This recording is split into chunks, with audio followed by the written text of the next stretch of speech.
All right, so let's get started again. So just to review, we're looking at this general approach of optimizing the phi risk, the expectation of phi of y times f of x. And asking the question, when does, supposing we had complete information about the probability distribution, or equivalently if we're working in the population case, when does minimization of the expectation of phi correspond to minimization of the risk?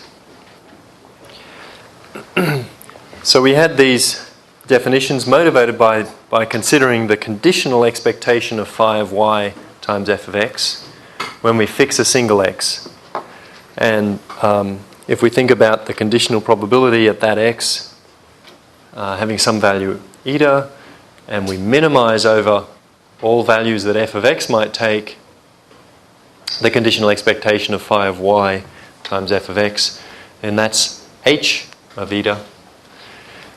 If we compare that to h minus of eta, right? H minus of eta is the minimum of the same quantity subject to the constraint that the value, the argument here, the alpha that corresponds to this f of x at our fixed point x, has the wrong sign. Its sign is different from the sign of eta minus a half. So if we compare these two, certainly h of eta should be, the optimum should be better than this constrained optimum. What we'd like is that it's strictly better, right? So if we look at focus on a single x, then we certainly better hope that the optimization when we're constrained to have the wrong sign will lead to a bigger value than when we're not constrained, right? Because otherwise we could get the optimal value without getting the right sign, and then for classification we'd be in trouble, right? For the risk, the indicator of getting the sign wrong would be in trouble. Okay, so we call this classification calibrated if we have this strict inequality here for all conditional probabilities not equal to a half. Okay, so that's a pointwise kind of a condition. Now the last definition before I tell you the result, and I'm stating the definition just for a convex phi. Actually everything that I have to say here is true more generally. It's a little more complicated for a non-convex phi, but since the whole motivation here is to use a convex surrogate for this cost function, it's probably reasonable to look at the specific case where phi is convex. It's a little simpler. So given a convex phi, we can define this function psi. So at theta, it's phi of 0, right, minus h of 1 plus theta over 2. Right now, we could equivalently have written this as h minus at 1 plus theta over 2. Right, the phi of 0 is, for a convex phi, we can always achieve the optimum at phi of 0. All right, so let's look at this example. You'll recall this is the shape of h when we looked at that truncated quadratic phi. Right, it has this entropy-like shape, and psi of theta, as we move away from a half, this thing is symmetric about a half. And I guess that's obvious from the definition here, right? We can change eta to 1 minus eta. We're optimizing over all of alpha, so we haven't changed anything. Right, so this thing's always symmetric about a half. So as we move away from a half, we're looking at how does h differ from phi of 0. Phi of 0 is the value at eta equals a half up here, which is 1 in this case. Right, so we're looking at how h decreases as we move away from this maximal value, and that's this function in red there, psi of theta. All right, so this, we can equivalently think of it as I say, the difference between h minus at some value and h at that value, and or the gap, right? We want h minus to be strictly bigger than h, this function is looking at the gap between the two. In the non-convex case, we have to do something else to make this a convex function, it turns out. We'll see later on we exploit that property, and that's the right thing to do. But as I say, there's a little bit of extra work, but all of the results that I'll present go through in the case of arbitrary phi bounded from below. All right, so this is the main theorem. So any questions about the definitions? All right, so these quantities should all be clear. Yeah. Okay, so here's the main result about the relationship between risk and phi risk. And it's actually a relationship between excess risk and excess phi risk. So what do I mean by that? Well, we don't look at the risk of a function and relate it to the phi risk. We look at how much the risk exceeds the Bayes risk, right? So how much worse f is than the optimum in terms of the risk and in terms of the phi risk, right? So for any probability distribution and any f, this function psi gives us an upper bound on the relationship between the excess phi risk and the excess risk. All right, we saw in this case psi was just an increasing quadratic. It was actually psi of theta was theta squared here, right? And so we can invert that, and we get that in that case on the previous slide, the excess risk is no more than the square root of the excess phi risk, right? For that example. Okay, and that's true in general for any phi. We can come up with this corresponding function psi, and it gives this relationship between excess risk and excess phi risk. It turns out that's the optimal bound, that you can't do any better, that given some value of the argument here, the excess risk, right, you can always find a probability distribution and a function so that for that probability distribution and that function, the excess risk is equal to theta, right? So this inequality is this inequality, right? And there's a matching inequality on the other side, as close as you like to matching on the other side, right? So you can't have any better inequality. You can't have an inequality that's any better at any value than this one if you want it to hold uniformly over distributions and over functions. Okay, so this is the right bound relating excess risk and excess phi risk of this form. And thirdly, when we ask the question, when does minimization of phi risk correspond to minimization of risk? Right, so that's equivalent to saying, well, when is this upper bound non-vacuous? Right? When does driving the right-hand side to zero imply that the excess risk goes to zero? Right? Well, we can precisely characterize that kind of implication. Okay, it depends just on this weakest possible condition, right? The obviously necessary condition that the function phi is classification calibrated. Okay, so if this function satisfies this condition that h minus is strictly worse than h, that's equivalent to having the value of psi go to zero implies that the argument goes to zero, is equivalent to the argument goes to zero. Right, but the case we're interested in, the non-trivial case, is the forward implication here. Right, and that of course, and that is equivalent to, if we can find the following implication, if we can find a sequence of functions for which the phi risk approaches the optimum, then for that sequence the risk approaches the optimum. Right, and so this inequality is non-vacuous in the sense that when we send the right-hand side to zero, then the argument on the left-hand side also goes to zero. Okay, so this is a fairly complete answer to this question: when is minimization of phi risk the right thing to do? Right, it's precisely when the function is classification calibrated. And as I say, this theorem is true for arbitrary bounded from below phi with a slight change to the definition of psi. Everything here is true. Turns out in the case of convex phi, it's there's also an easy condition to assess whether our cost function is classification calibrated, and we'll see that in a moment. Okay, so one other observation: if we have this classification calibrated condition applying, right, that is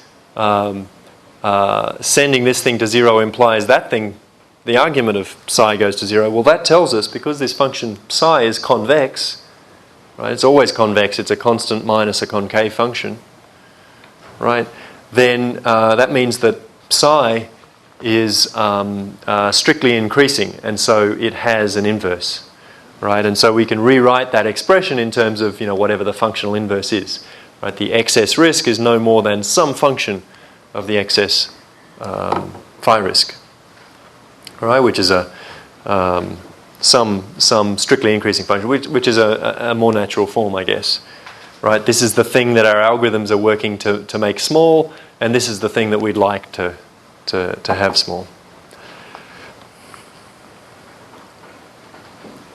Okay, and this is the condition I mentioned, alluded to earlier. So in the case of a convex phi, the classification calibration condition is particularly easy to check. Right? Turns out all that you care about is what happens at 0. The function just needs to be differentiable at 0 and have a negative gradient there. Right? And that's equivalent to the classification calibration condition for convex functions. So, all of those functions that we saw earlier, right, satisfy that condition. Okay, at 0 they're all differentiable and decreasing. Have a negative gradient at 0. So the negative gradient is a very natural thing, right? I mean, it might seem strange to have things going up to the right of 0, but that's fine from the point of view of optimizing the phi risk leading to an optimal value of the risk. The differentiability might seem a little strange at first, but it's not too hard to see why that's essential. Okay, if you think about the case of a cost function that's not differentiable at 0, a convex cost function that's not differentiable at 0, right, then there's some sort of a point at 0. Okay, so if you take a mixture of that cost function with a point at 0, right, and the cost function flipped, then you're going to, and take a 50-50 mixture, right, then the minimum is going to occur at 0, but it's going to have a point, right, and so if you take something a little bit bigger than 50%, you should be classifying that as a +1, but it's still going to have a point at 0, right? A little bit less than 50%, you should be classifying as a -1. It's still going to have its minimum at 0. Okay, so you're not able to correctly classify those cases that have conditional probability near a half if you don't have differentiability at 0. Now, it turns out you can kind of exploit this in other situations. So, for instance, if you're interested in coming up with optimal classifiers in a situation where you have the option to say I don't know, right? So you might have a setting where you pay a little bit less for saying I don't know than you pay for making a mistake, and this is not unreasonable if you this is not an unreasonable cost model. Then in that setting, it might make sense to have a point of non-differentiability at 0, right? And having a value at 0 would correspond in that case to this reject option, this I don't know option. And there are some results along those lines. Okay, so let me give you a bit of an indication of how we prove this result, right? This theorem. I'm not going to go into the converse result that says you can come up with a distribution and a function to show that for every theta you can't do any better, and I won't go through this one. I'm just going to look at the relationship between excess risk and excess phi risk, and some of the facts that are important in proving that. So we've already made this observation that this optimal conditional expectation, optimal value of the conditional expectation for a certain value eta of the conditional probability, and the related constrained one, H minus, are symmetric about this eta equals a half point. Okay, and that's just because, we have eta phi of phi of alpha and 1 minus eta phi of minus alpha. We can flip those things around, change the sign on alpha and change eta to 1 minus eta, and we have exactly the same expression. So we have that symmetry. We also have that at a half, the optimal value is phi of 0. All right, so h of a half and h minus of a half is they're both the same, and so our function psi certainly takes value 0 at 0. Let's just pop it up there, right? So when theta is 0, we have h of a half, which is phi of 0. This thing takes value 0, as in this example. Psi of theta is phi of 0 minus h. H is an infimum over concave function, so it's concave. So phi of 0 minus h is convex. So this thing is always a convex function. Right, and the last property is that phi of 0 is actually h minus of 1 plus of any value of the argument. Okay, so the proof is like 3 lines once we have, or 4 lines once we have all these definitions. So a crucial fact that it relies on is this expression for the excess risk, and this is a classical thing, and it's an easy thing to work out by looking at what happens over the different parts of the domain X. All right, you can write the excess risk for a function f, that is how much its risk exceeds the Bayes risk, in terms of the expectation of this product. The first part here is the indicator for f predicting differently from the Bayes rule. Okay, so we're looking at integrating just over that subset of the domain where f has a different prediction from the optimal one. Okay, and then when we're in the domain where it has a different prediction, the price that we pay depends on the difference between the conditional probability and a half. As it moves away from a half, we pay a higher price. Right, it's the absolute difference between that and a half, multiplied by 2. Okay, so this is an expression that's not too hard to derive.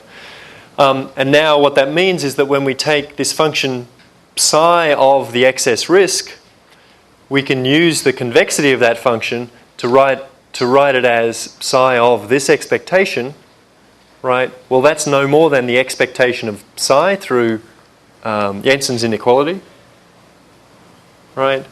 But then psi of an indicator times something, well, whenever this thing is 0, we get psi of 0, which is equal to 0. So we can pull the indicator outside, right? So this is no more than the expectation of indicator for, we get the wrong sign, times psi of the absolute difference between 2 eta and 1.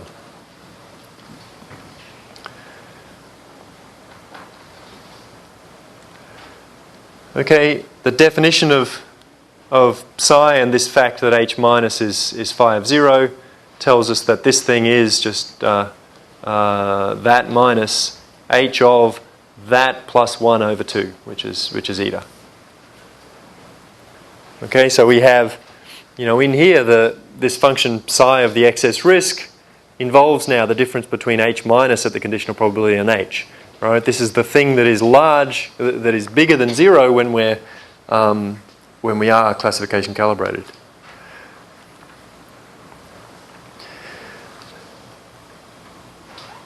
All right, and now in the cases where we're making a mistake, right, h minus minimizes the conditional phi risk subject to the constraint that we make a mistake. All right, so that thing is always no bigger than phi of y times f of x. That's from the definition of h minus, and the fact that we're just concerned with this part of the space where we make a mistake relative to the Bayes classifier. All right, and finally, this is just the definition of R phi, and we saw this already, that the expectation of H of the condition of probability is the optimal phi risk. Right? We can't do any better than minimize pointwise. Okay, so that's it. The heart of it is just Jensen's inequality once we have the right definition for this function psi. Okay, so that's all I wanted to say about this relationship between excess risk and excess phi risk. We have this simple condition. Let me get a picture up. We have this simple condition that for convex functions phi, the only thing that we need to check is the behavior at 0. It needs to be differentiable at 0 and have a negative gradient at 0. And obviously this is the case for all of these functions. Right? And any other cost function that we dream up, and there have been many of these in the literature, you can immediately check if that does indeed make sense from the point of view of pattern classification. So what I want to look at next is exploiting this relationship between excess risk and excess phi risk to come up with some idea of how rapidly we are minimizing the risk, right, by looking at how we minimize the phi risk. So let's skip back to that. Okay, so I want to look now at the natural approximation estimation decomposition that appears here. So in the first talk we saw an approximation estimation decomposition for risk, where we said, well, we've got some class of functions we're concerned with.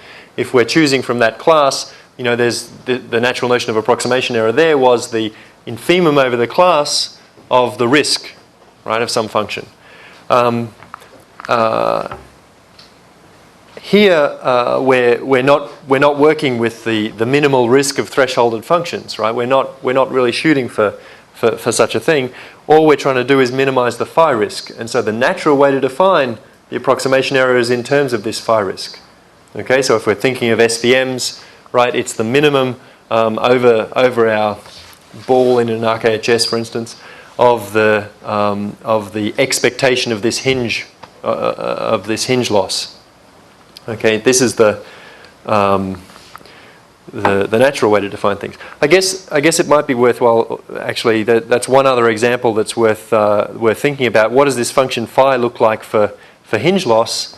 I guess I don't need to go back to the picture. There, H is piecewise linear, right? And so psi is just a linear function, right? So the relationship between the excess risk and the excess phi risk in that case is just linear, right? So we have the best possible convex psi in that case. Okay, so let's look at this approximation estimation decomposition. So I want to step back now and think about a general model selection kind of approach, and we'll view various of these large margin classification algorithms in this kind of a way. Right? So let's think of two approaches to, and I mentioned these earlier, I guess, two approaches to minimizing the phi risk over a very rich class. So suppose we have a very rich class, like the span of decision trees of a certain size, span of the functions computed by decision trees of a certain size, or a reproducing kernel Hilbert space. And we split that up. We think of it as being a union of some bounded complexity classes, right? And as k increases, we're thinking of more complex classes, maybe bigger balls in our reproducing kernel Hilbert space, or maybe we split up the span according to the number of terms in our linear combination, for instance. All right. So this is a method of sieves kind of approach. We're splitting our rich class up into this hierarchy. We're choosing our function as the minimizer over some fk in the hierarchy here of the empirical phi risk. And the k that we choose, well, that's some increasing function of n, right? So as our sample size n increases, we might choose a more complex class, perhaps a bigger ball in our RKHS. We minimize the empirical phi risk over that bigger ball. right? Minimize the sample average of the hinge loss, for instance, in the SVM case. An alternative, and this is, maybe I should have used the AdaBoost example up here. An alternative, and this is more like what's done in the SVM case, we might choose the minimum over the full class of some regularized version of the empirical phi risk, right? So we add in a regularization functional, right? This omega of f is like the squared RKHS norm in the SVM case. We have some regularization coefficient. I've written it as lambda sub n, so as the sample size n increases, we would expect we should be somehow decreasing the regularization, right? Okay, so some examples. AdaBoost, we can think of this hierarchy as being like the collection of k combinations, linear combinations of k functions from some basis class, like decision trees of a certain size. Right, or we might think of it as being scaled convex combinations. Okay, so this is like an L1 ball in parameter space. Okay, by this notation I mean Co of G is the convex hull of functions from G. K times that is scaled up by a factor K. So I'm letting K denote how far out in parameter space I'm allowed to move. This is an alternative way of splitting my class of the span of G up. Or I might think of the regularization sort of approach, right, where I look at the whole of the span and my regularization functional is like, I guess, to be precise, I should say the L1 norm of the most concise representation of a function in this form. Okay, and another example, we could think of SVMs in this way. Our class F is a reproducing kernel Hilbert space, and the usual thing, where phi is the hinge loss, this piecewise linear loss function, and where omega, our regularization functional, is the RKHS norm. I guess I should have said that thing squared. Or we could alternatively consider, increasing radius balls in the reproducing kernel Hilbert space, right? Fk is the ball of radius k, right? And we allow that radius to increase as the sample size increases. All right, so we can view many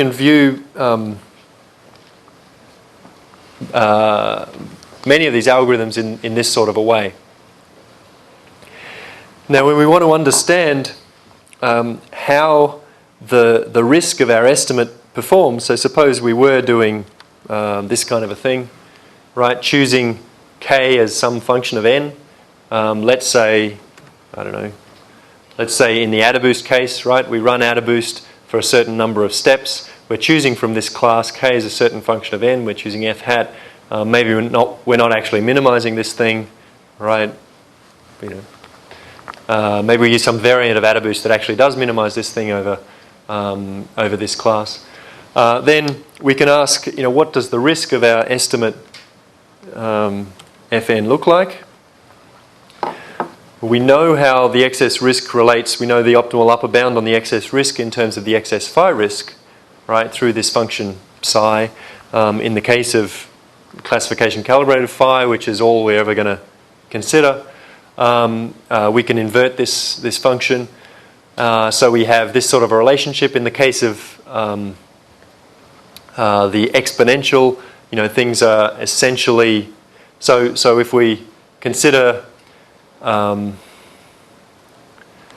some bounded subset of the range, then the exponential function gives us a psi that looks a lot that is quadratic. All right, so psi to the -1, this looks like a square root in that case. We've seen in the SVM case, I mentioned this is a linear relationship here. In any case, we can write the excess risk as some function of the excess phi risk.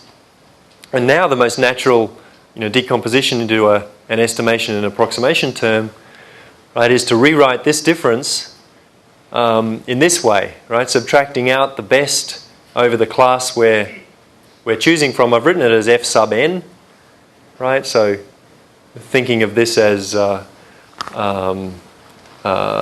first case, the method of sieves kind of case, where we increase the complexity of the class with the sample size. So this is, well, let's start with the approximation term. This is the best excess risk we could hope for, given that we're picking functions from f sub n, right?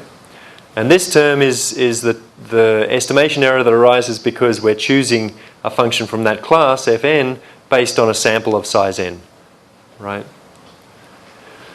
Okay, so the thing to note about this kind of decomposition is that we're expressing these approximation and estimation errors in terms of r phi and not in terms of r, not in terms of the risk, right? This is what I've been saying earlier, that the most natural way to look at these things is as a regression problem, right? Where we're optimizing this kind of criterion, and we really can't hope to approach the infimum over f of the risk of f, right?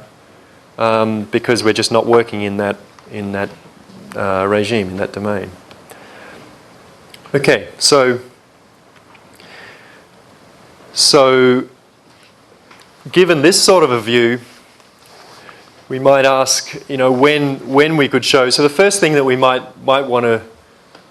want to guarantee about a scheme of this kind is how under what conditions do we have good asymptotic performance, right? When do we have the risk approaching the Bayes risk asymptotically as the sample gets large, the sample size gets large?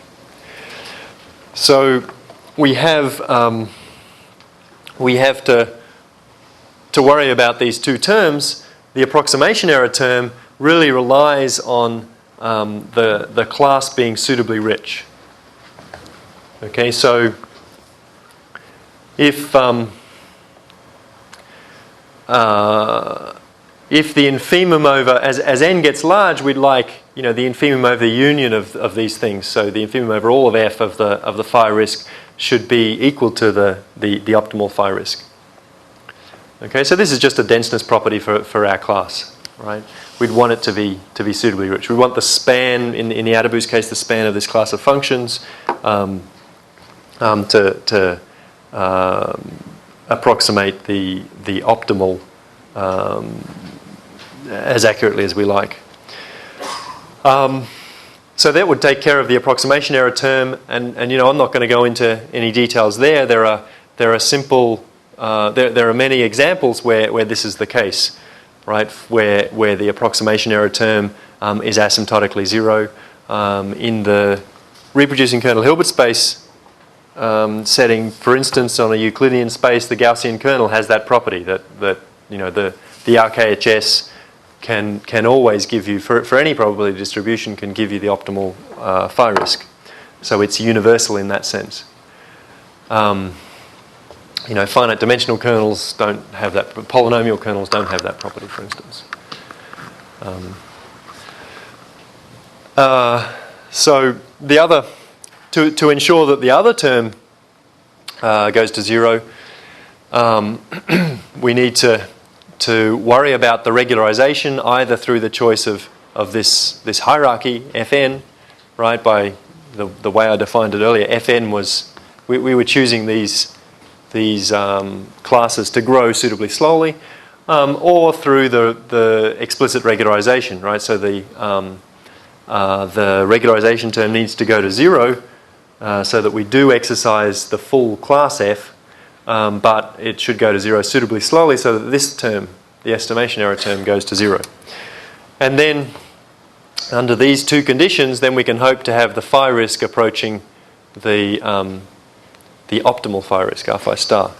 Right? These two terms are going to both go to zero, and when the function phi is classification calibrated, then we'll get some sort of a consistency result, right? That the risk actually approaches the Bayes risk, which is a nice thing. It's the first thing the first kind of guarantee that you might want to have about a method of this kind. Okay, and of course, you might also be concerned with rates, right? You might also be concerned with how rapidly the risk approaches the optimum, the Bayes risk. So I want to say a little bit about that. and about getting some kind of an oracle inequality. I'm going to skip now from talking about excess risk to talking just about excess phi risk. Okay, so let's keep in mind that we have this relationship between the two, but focus on just the excess risk part and see how rapidly that goes to zero. We'll ignore this psi that relates it to the quantity we really care about, the excess risk. Okay, so let's think now about a regularization kind of approach that involves some sort of a penalty. Okay, so once again, I'm splitting things up into a hierarchy, F1, F2, and so on. And I'm considering within each class Fk, I'm defining Fk hat as the minimizer of the empirical phi risk.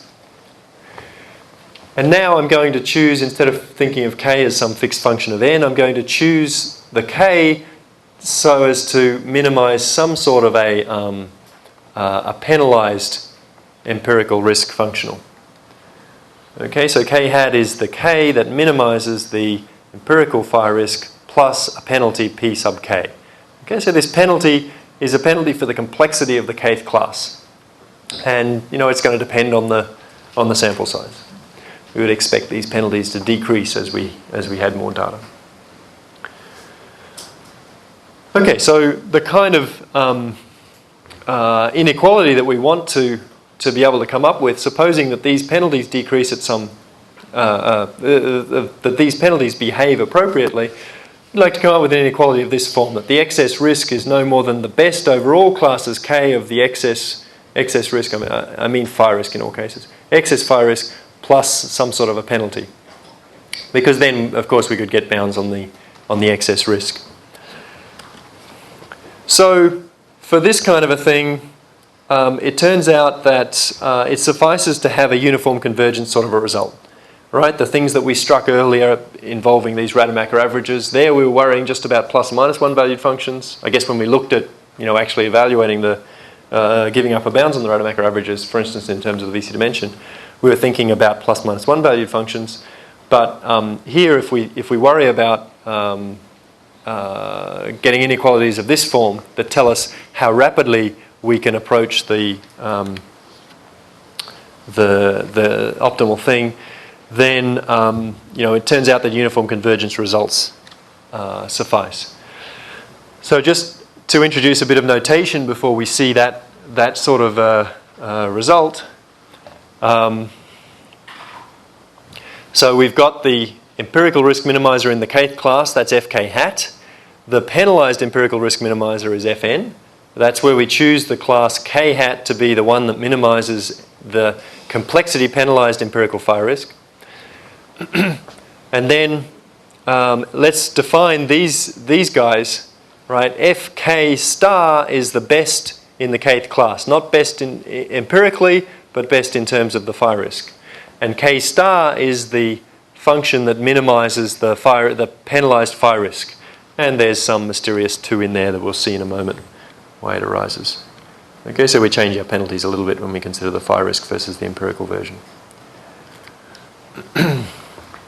All right, so if we have this event holding, right, so this is a random thing. We're saying that for all classes k, the worst case deviation over functions in our complexity class Fk between the phi risk and the empirical phi risk is no bigger than this penalty p sub k. Okay, well that's an event, right? It's a random thing. It depends on the data. But if this event occurs, then we have this string of inequalities. The phi risk for our estimate Fn is close to the empirical phi risk for that particular class that it came from, okay, because this was uniformly over all classes. Okay, but now k hat was the k that minimized this thing, so that's smaller than this for the best class k star, right? You remember k star is the best guy. So this is in particular better than him.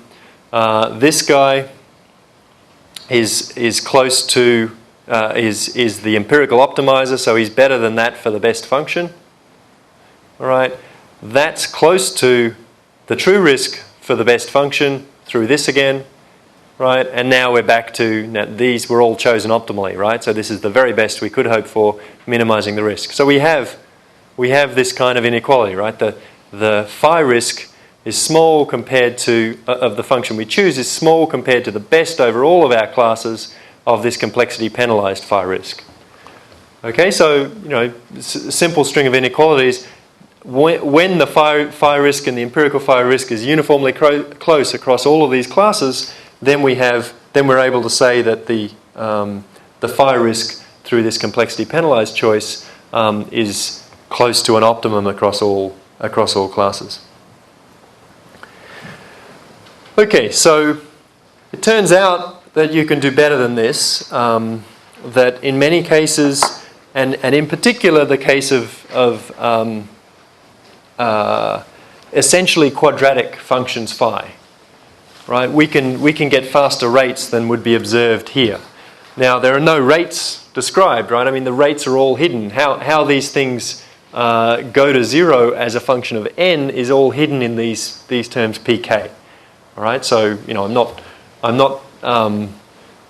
The point is that the uniform deviations between risk and empirical risk, those things are always of the order. Those are always decreasing more slowly than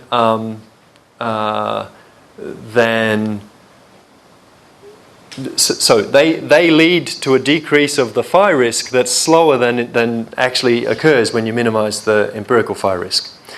And what happens is that occurs when the cost function phi is quadratic, is a strictly convex function.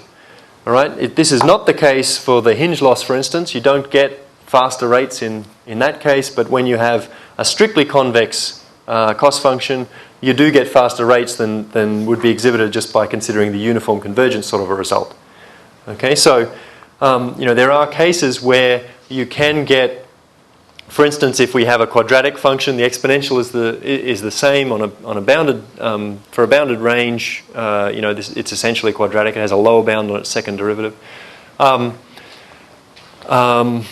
if the class over which we're minimizing things is some convex class, under some additional technical conditions to make this precise. So if it's finite dimensional and uniformly bounded, then we can't get any better than a 1 over square root of n rate of uniform convergence. But for this particular case, the excess risk, right, is no bigger than a constant times the excess empirical risk plus something like log n over n, right? So we're getting this, if we're driving this thing down to zero, all right, we're getting an optimum here that we're approaching the optimum at like a 1 over n, log n over n rate rather than a 1 over square root of n rate. Okay, so we can do a little better than the uniform convergence, a lot better, I should say, than the uniform convergence results would suggest. Okay, so the key property here, I'm not going to go into the details of why this happens, but the key property is that the variance, have I written this the right way? Yes, I have. The variance of the excess loss gets small when the excess risk gets small. Okay, so this thing, I guess it's a little hard to parse with all these parentheses, but this is some function of the excess risk, right? It's the expectation of phi minus this is the optimal phi risk in our kth class. All right. So this is an excess risk over here. As that gets small, the variance of the excess loss, how much our loss exceeds the optimum in the class, also gets small. So the picture is, as we move across, maybe I have this picture. I don't have this picture. So as we move across across our class, right, and here's the optimum. The true risk might decrease like this, just thinking in a graphical way of our class being one-dimensional, right? Here's the optimal function in our class. The true risk decreases as we go down to that function and then increases.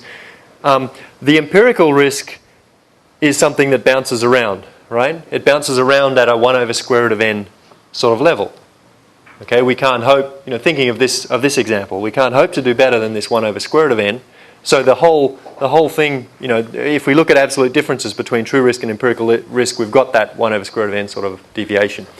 On the other hand, if we look at the amount by which the risk exceeds, the loss exceeds the loss of the optimal function, right? So looking in the neighborhood of this optimal guy, the variance is actually much smaller. As our risk approaches this optimal guy's risk, our variance goes right down to 0. Right? The variance of this excess goes right down to 0. And so the picture to have in your head is, we have, if you think of the empirical risk now, it's something that the whole curve moves up and down, right, at a 1 over square root of n sort of level, but the minimum is still very well formed, right? Things are changing at only a log n over n kind of level around there. Okay, so the whole curve's bouncing up and down, but keeping the right shape, right? And that means that when we minimize the phi risk, we're getting close. We're getting a much faster rate of approach to the optimum than the uniform convergence results would suggest. Okay, and it turns out that you can come up with similar sorts of inequalities. I'm not going to go through the detail. You've been in this room for some 40-something hours of lectures now. So I won't go through any of the details, but you can get faster rates. These things end up being able to decrease faster as a function of the sample size than the uniform convergence. Did it again. Than the uniform convergence results would imply. So you can actually get oracle inequalities of this kind that have these faster rates now. Okay, and there's an example of that. I can skip over that. All right, so let me look at a concrete example now of how we could prove this kind of decrease in the estimation error. All right, so I want to look at a specific case. I'm going back now to the simpler case, right? We're not going to look at these ratio inequalities that I just mentioned that give the faster rates. Let's look at the suboptimal rates, but at least we can prove something easily. So we can ask the question, why in the case of AdaBoost, for instance, why do we get these uniform convergence kinds of results applying? And the ratio inequalities are just a refinement of this. So in AdaBoost, we're just remember we're considering, for instance, our complexity classes here. We want, for the worst case, k combination of functions from some class of bounded VC dimension. We want this excess, the deviations between risk and empirical risk to be small. Similarly, if we consider these scaled L1 balls in parameter space. Okay, so here we're going to go back to what we saw in the very first lecture.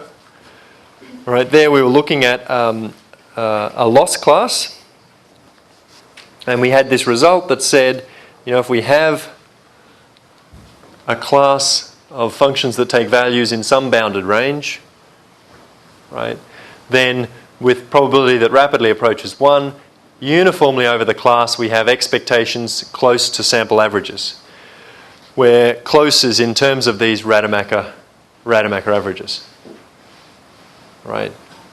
So not to be confused with risk or phi risk here, right? These are the Rademacher averages of our class. These are real valued functions. So now we're going to consider the class of functions that are our losses, right? Our surrogate convex loss. Okay, these functions map from the domain x cross y, right? So we'll call the function g sub f. Evaluated at x, y, it's phi of y times f of x. Okay, and this is the guy that we want to have, his expectation uniformly close to his sample average, right? So the phi risk, this expectation will then be the phi risk, right? And this is the sample average. We want that uniformly close over some class. G, the class G is the class of GFs where F comes from some complexity class Fk. Okay, so for this class we can worry about the Rademacher averages, right, of these phi risks. Okay, so it turns out there are some easy tools to let us evaluate these Rademacher averages. So I'm going to go through a few of those. So I have 20 minutes. So the first one is true. Just to remind you, the Rademacher averages are oops.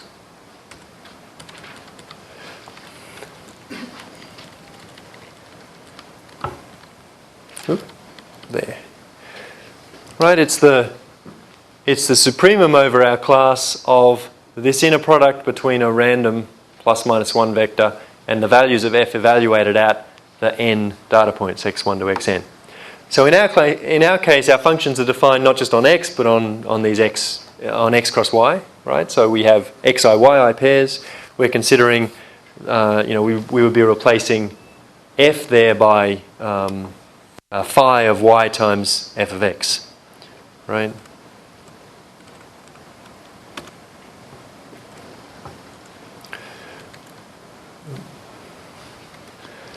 Okay, so from the definition of Rademacher averages, we're doing our optimization over this class. Obviously, if we do the optimization over a smaller set, we won't get as big a value, right? So for some subset, the Rademacher averages are no bigger than for the superset. We took actually this is okay. So if we include our class and all negations of functions in our class, right, then taking the convex hull of that doesn't change the Rademacher averages at all. Right, and that's because we're taking a supremum over this class, okay, of something, it's already a linear criterion in F. Okay, so take the convex hull, it's the extreme points that are always going to achieve that linear, achieve the optimum of that linear criterion. Okay, so we don't change anything by introducing by including all convex combinations of these functions. If we multiply functions by a constant, then we're multiplying the Rademacher averages by a constant. Okay, and since we're maximizing, we take the absolute value of that constant. So this is also straightforward from the definition. This one's the only one that's not immediate from the definition, and there's an elementary but not so short argument for this. This is called the Ledoux-Talleyrand contraction inequality. That if you have a Lipschitz function, you compose your functions with a Lipschitz function, right? Then the Rademacher averages are no bigger than the Lipschitz constant times these functions, right? So think of it, if we have an upper bound on the derivatives, on the first derivative of our function phi of L, then we have this kind of inequality.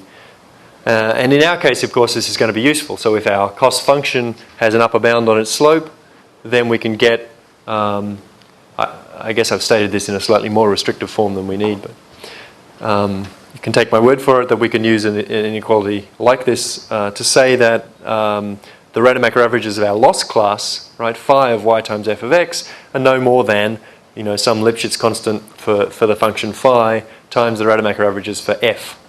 Okay, the introduction of the y, the yi's that vary is not going to change anything in this context. So this is useful. This is useful for us also, and finally introducing an additive offset doesn't change anything because we do this expectation of a supremum, the supremum gets pulled out, right? It is not involved in this thing, and its expectation is 0. So we can add things in, add any constant function into our function class without changing the Rademacher averages. Okay, so all of these results let us compute estimates, at least for Rademacher averages for complex classes in terms of simpler classes. And that's very useful. If we think of the case, for instance, in an AdaBoost setting, right, we're thinking of our class of basis functions, and let's suppose that these plus or minus 1 valued functions include all negations, right? So if we've got threshold functions, we let the thresholds go both ways. Yeah. And we have some finite VC dimension, and we're considering scaled convex combinations of these functions. So we're allowing any kind of linear combination of functions from our basis class G, as long as the sum of the absolute values of the coefficients is no more than k, right? It's no more than some constant. And our hierarchy is defined, our complexity hierarchy is defined using that one norm of the parameters. Then the Rademacher averages for those classes are equal to, okay, so multiplying by a constant, you remember multiplies the Rademacher averages by a constant. Taking the convex hull doesn't change the Rademacher averages, right, in the case where we include all negations. So it's equal to k times the Rademacher averages of the basis class. This is a VC class. Okay, so we saw yesterday that for a class of finite VC dimension, the Rademacher averages are bounded by something like some constant, we'll call it c, times the square root of the VC dimension over n. Okay, so now this is for our class of functions that an algorithm like AdaBoost is working with. So if we have a surrogate loss function phi with a certain Lipschitz constant, then this loss class that we're worrying about has Rademacher averages, right? Rn of this loss class is no more than a constant times k times this Lipschitz constant times square root of d over n. All right, which tells us that we get these upper bounds uniformly over the class with high probability for everything in the class. The phi risk and the empirical phi risk are close, right? And using this estimate, right, we can plug that in. I said the wrong thing. This shouldn't be Rn of G. It should be Rn of that class, right? Which is this. Okay, so this is the wrong class, but this thing is correct. Yeah. So those deviations are no bigger than k, the size in the parameter space of our L1 ball, the radius of our L1 ball, times square root of VC dimension of the basis class over n. Plus a little bit. Okay, so we can get estimates of the deviations, get these uniform convergence sorts of results easily in many cases like this. And they rely, of course, on the bounds on the complexity of the constraints, I guess, on the complexity of the basis functions G, right? So having VC dimension D is a crucial thing here. Okay, so let me pause there. So this was to give an idea of how we can come up with explicit rates, explicit bounds on the excess on the estimation error part of our phi risk. So that's I should pause there for questions if anyone has anything they'd like to ask before we move on to probability models.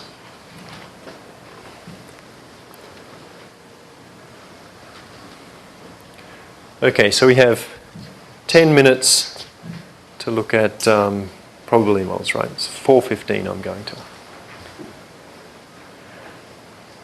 So here I want to look at the relationship between minimization of phi risk and the estimation of a probability model, estimation of the conditional probability that y equals 1 given a particular value of x, right? And I think it's an interesting question. So there was this paper by Friedman, Hastie, and Tibshirani that said in some sense AdaBoost is somewhat like logistic regression. And I guess that was made precise earlier by Leo Broman, that you have a relationship between the optimizing value of the function when you minimize the phi risk for AdaBoost, this e to the minus something. The optimizing value has a one-to-one relationship with the conditional probability that y equals 1 given x.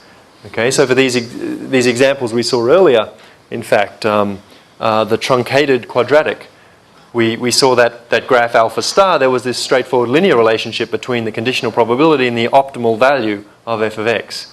Okay, so in that setting, finding, if you come up with an fn that is optimal, then it does correspond to a model for conditional probability. So the question is, in what cases, for what cost functions phi, are we actually estimating a model of that kind? Okay, so there's a nice result here, a nice sufficient condition for this that's due to Tong Zhang that we'll see at the end. But let me look at. Okay, so just to recall this notation alpha star that we looked at earlier, I mentioned a moment ago. So in the case of a convex phi, right? If this thing, if we allow this argument to be also infinite valued, then we can write this as a minimum, right? And alpha star is the optimizing value of our h of eta, this optimal conditional expectation we met in the last hour, right? So this alpha star is the value of f that we would expect if we were finding the minimum of the phi risk. Okay, so the question of are we estimating a probability model corresponds then to is this mapping from conditional probability to alpha star invertible? Right. So let's look at a couple of examples. There's for the usual hinge loss, we obviously don't have. So that's this case, right, where we're looking at the maximum of 0 and 1 minus alpha. That's what this notation means. We obviously don't have invertibility because the optimizing alpha star in that case looks like this blue line, right? And I've written it as a set valued thing, drawn it as a set valued thing. When the conditional probability varies between 0 and 1, the optimal value of alpha star stays at minus 1 when the conditional probability is between 0 and a half, and a plus 1 when it's between a half and 1. When it's equal to 1 and 0, we could take any of these values and still be optimal because we're in the flat region of this cost function. Okay, but this is obviously not an invertible function. Okay, given an optimal f, right, you can't, that is where f of x equals alpha star of eta of x, you can't infer anything about the conditional probability from that f of x. Okay, so there have been papers written about how to extract conditional probabilities from SVMs that use hinge loss, right? You know that asymptotically the function you end up with converges to alpha star of the conditional probability. So you know that asymptotically you have no information beyond whether the conditional probability is greater than or less than a half. So if you can extract anything about the conditional probability from the SVM, it must be because of some happy coincidence about the approximation properties of the function that your SVM, the approximation properties that imply the function that your SVM produces moves nicely between small and large values in the same way as the conditional probability. But this is certainly not the case in general. It'd be easy to come up with examples to illustrate that. So that's the case of the usual hinge loss. For the squared hinge loss, on the other hand, we do have invertibility of that alpha star function. Right? In that case, as the conditional probability moves from 0 to 1, the optimal value moves nicely from -1 through +1. Okay. Oops. And once again, it's drawn over the top here, but you can have any value when you're out here at 0 or 1. Any value smaller than -1 or greater than 1 respectively. So in that case, we can hope to infer something about the conditional probabilities, right, from the value that we see. Manfred. So why don't you just pull back the step function a little bit and make it into a sigmoid? Right. So sigmoid with high slope. So it's basically, back the step. if you take the normal sigmoid and slope by half, but if you take that slope parameter and move it, it morphs into the step function. So you only have to use ever so slightly away, and then the step function becomes the limit. We're not really playing with the step function. We're playing with the cost function over here that implies this relationship between conditional probability and the optimal value, right? I mean, you can get things in between these two. For instance, if instead of taking the quadratic, which is the truncated quadratic, which is the squared hinge loss, you take something that's piecewise quadratic, constant down here and quadratic up there, just like this guy, but don't make it differentiable at 1, right? If it has a point at 1, then you can get something that looks like, it decreases to some point and then jumps and then increases. Okay, so I pointed in the wrong way. That up to some value of the conditional probability. Actually, I'll show you the example later. But you can get things that combine these two behaviours. There are other results that tell you about the cost of doing that, and I'm not going to. I don't have anything on the slides about this, but it turns out that there is an inevitable trade-off in the SVM case between the ability to estimate conditional probabilities and the sparseness of the solution that you end up with. Okay, so the SVM in the dual parameterization, has this nice property that it's only some subset of the alphas that are non-zero, right? That subset is closely related to the asymptotically, in the sample size. That's the size of that subset or proportion that are non-zero is closely related to the Bayes risk, right? The best that you can do. It turns out that if you choose a phi, if you're using an SVM and you choose a phi for which you can estimate conditional probabilities, then you lose that sparseness. It's an if and only if relationship. You can't have both sparseness and the ability to estimate conditional probabilities. The relationship is even more precise than that. If you want to be able to estimate conditional probabilities over some range, right, then you lose sparseness for all x's where the conditional probability falls in that range. So if you've got proportion 80% of your data that falls in the range where you want to estimate conditional probabilities, right, then you've got to have at least 80% of your data as support vectors asymptotically. So there's this very tight relationship between those two. So there's a price to pay for being able to estimate these things. I mean, it's known, as an extreme case, it's known that you lose sparseness here, for instance. Okay, so I'm going to have to skip through this a little quickly. Let me see, what are the highlights? Okay, so essentially, let's skip the theorem and just look at these things. So essentially, it's points of non-differentiability that lose invertibility for you, right? So introducing this point of non-differentiability here this is the origin of not being able to estimate conditional probabilities. In fact, for this function, everything's focused around that point of non-differentiability because it's linear to the left of it.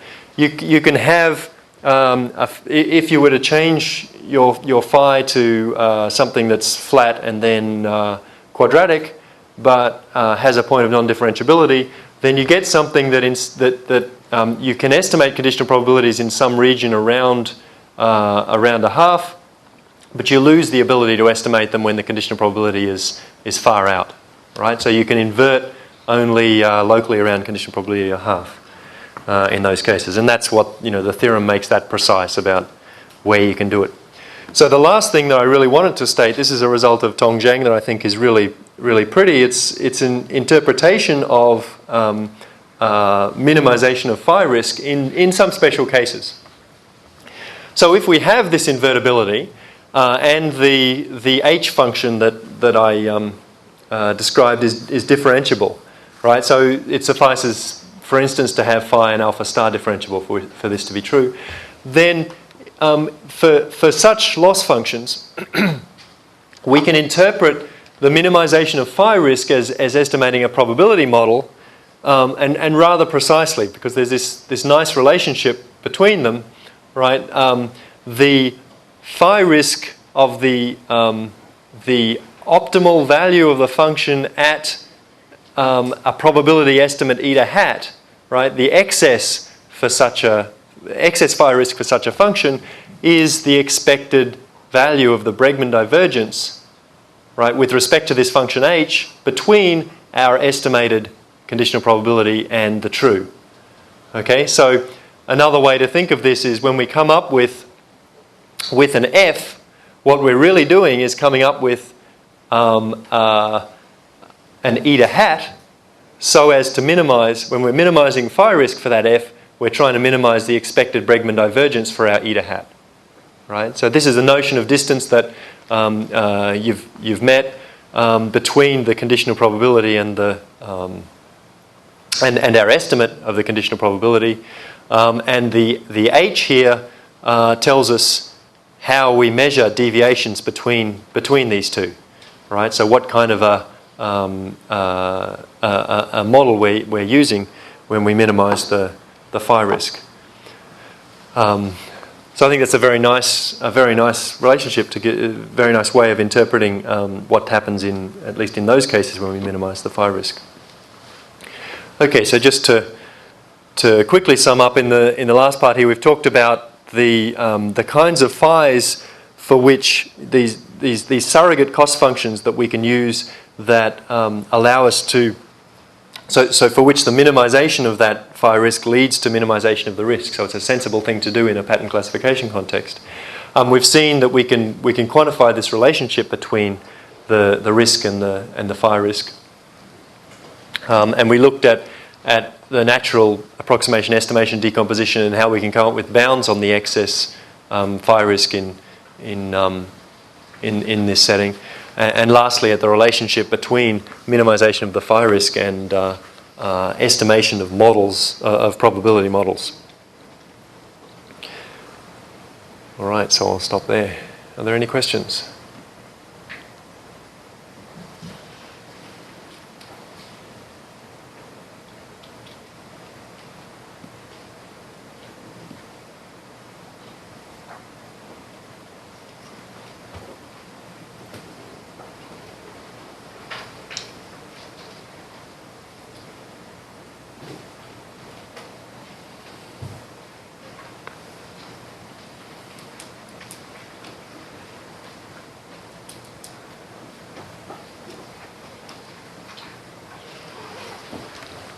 Okay.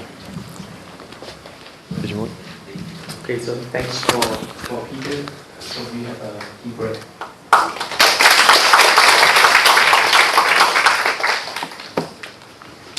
All right, let me check this works. Hey, man. I think I have that too. Oh, it's an old one. Yeah.